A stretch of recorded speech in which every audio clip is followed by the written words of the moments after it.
এই ভিডিওতে আমি দেখাবো কিভাবে একটি ইংরেজি বাক্যের সবগুলো অক্ষরই ছোট হাতের হবে।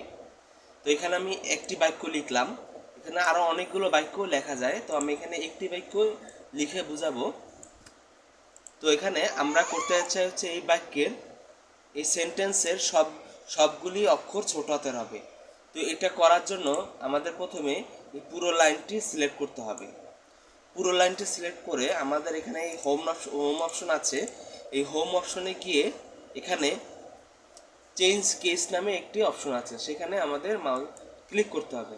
তো ক্লিক করার পরে আমরা যেহেতু এই বাক্যের সবগুলো অক্ষর ছোট হাতের করব, তাহলে এখানে এই লোয়ার কেস এখানে আমরা টিপ দিব। তো এখানে টিপ দেওয়ার পর আমরা দেখতে পারি যে এই বাক্যের সবগুলো অক্ষরই ছোট হাতের হয়ে গিয়েছে।